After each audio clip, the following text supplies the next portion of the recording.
আসসালামু আলাইকুম ওয়া রাহমাতুল্লাহি ওয়া বারাকাতুহু। সম্মানিত মুসলিম ভাই ও বোনেরা, যে যেখান থেকে দেখছেন সকলের প্রতি আন্তরিক অভিনন্দন ও শুভেচ্ছা।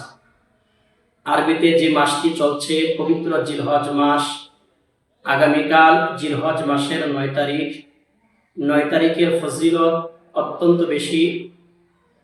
সাহাবী হযরত আবু কাতাদা রাদিয়াল্লাহু আনহু থেকে বর্ণিত হাদিস, ওয়া আন আবি কাতাদা রাদিয়াল্লাহু আনহু قال قال رسول الله صلى الله عليه وسلم صيام يوم عرفة أحتسب على الله أن يكفر السنة التي قبله والسنة التي بعده।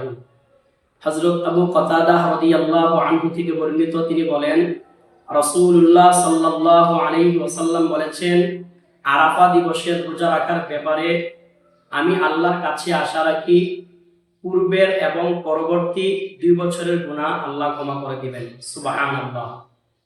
আলেম উলামা ফকিহবিদদের মতে আরাফা দিবস বলতে জিলহজ মাসের 9 তারিখকেই বোঝানো হয়েছে।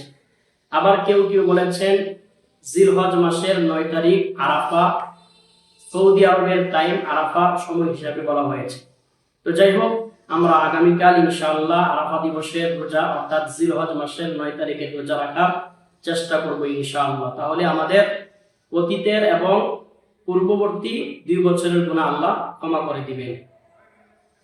এরপরে জিলহজ মাসের 9 তারিখের ফজর থেকে 13 তারিখ আসর পর্যন্ত মোট 5 দিন তাকবীরে তাশরিক পাঠ করা প্রত্যেক মুসলমান বালিগ যারা রয়েছে তাদের জন্য ফরজ নামাজের পরে একবার পাঠ করা ওয়াজিব। তাকবীরে তাশরিক হচ্ছে আল্লাহু আকবার, আল্লাহু আকবার, লা ইলাহা ইল্লাল্লাহু, আল্লাহু আকবার, আল্লাহু আকবার, ওয়ালিল্লাহিল হামদ।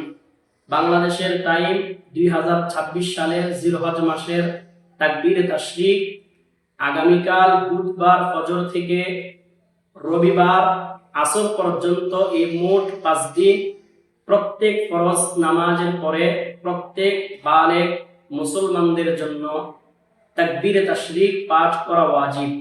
আল্লাহু আকবার, আল্লাহু আকবার, লা ইলাহা ইল্লাল্লাহু, আল্লাহু আকবার, আল্লাহু আকবার, ওয়ালিল্লাহিল হামদ। আমরা সকলেই এই তাকবীরে তাশরিক পাঠ করব ইনশাআল্লাহ।